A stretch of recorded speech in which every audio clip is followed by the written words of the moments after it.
Hey everyone, I'm back, and today we're going to be talking about Don't Breathe. And this movie came out in 2016, and a lot of people really enjoyed this movie when it came out. And I remember when I first saw this movie, and I think I saw it on a plane, and I liked it back then. And revisiting it this time, I didn't enjoy it that much, unfortunately. I wasn't really scared by anything, and I really wish that I liked this movie a lot better than I did. And what I liked about this movie were the performances. I enjoyed the character development that was given to these characters, and this movie is very fast paced. It never drags. It's very short, and even if there are parts that are like really stupid, and there are stupid parts to this movie for sure, it never drags along. It just moves by really quickly, and I guess you could make the argument, oh, that's because it does that so you don't question how stupid it is, and sure, that's a fair argument. I enjoyed certain scenes and them being kind of disgusting, and I really liked the antagonist of the film, a blind person just going around his house, and he has his house memorized so well that he knows exactly where everything is, and it does show that he has a little bit of trouble finding things, because when he's reaching for something, he kind of moves his hand like this, like trying to grab it. And I thought that was a nice little detail added. But my problem with his character is that although they established that he's very experienced, and he used to be in the military, he has military experience, there is a certain point where I just stop believing that he's blind, and it just feels like, okay, why is he blind anymore? And sure, if you're blind, from what I know, it heightens your other senses, but there is a point where he finds one of our main characters, and she ran like a mile away, and his dog chased her. And you could say, well, he just knew where to go because the dog kept barking.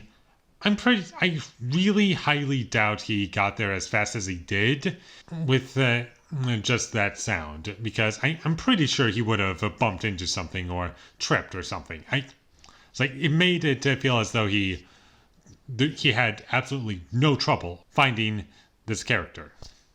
I just don't believe that. I'm sorry. That's way too stupid. And speaking of our main villain, his motivations doesn't really make any sense to me.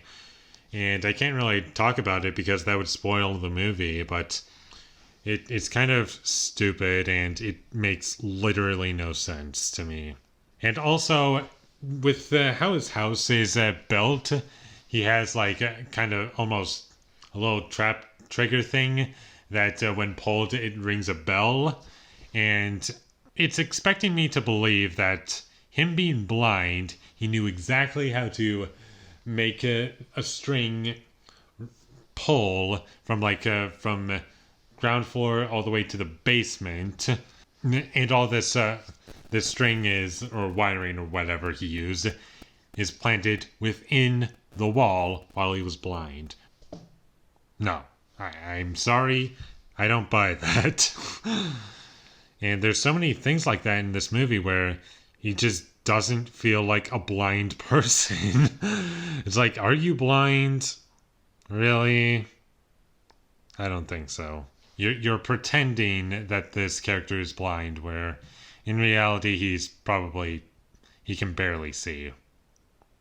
Or he can see just fine. So yeah, for this movie to work for you, your suspension of disbelief, it has to be non-existent, because there's really impossible stunts that he pulls. But if that kind of thing doesn't bother you, then the movie is going to work for you. And there's things to like about it, and it's nice and short. It doesn't really waste a whole lot of time, and it's nice and simple, and there's elements to appreciate about it.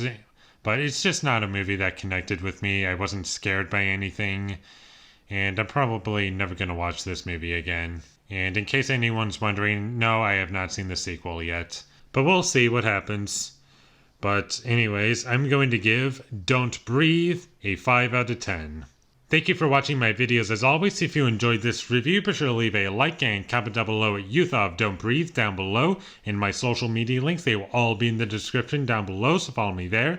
And last but not least, subscribe to be a part of Foley Nation. And I'll see you when I get my next review up, and that's going to be for A Nightmare on Elm Street 3, Dream Warriors. So look forward to that. But until I get that up, thank you for watching and have a great day.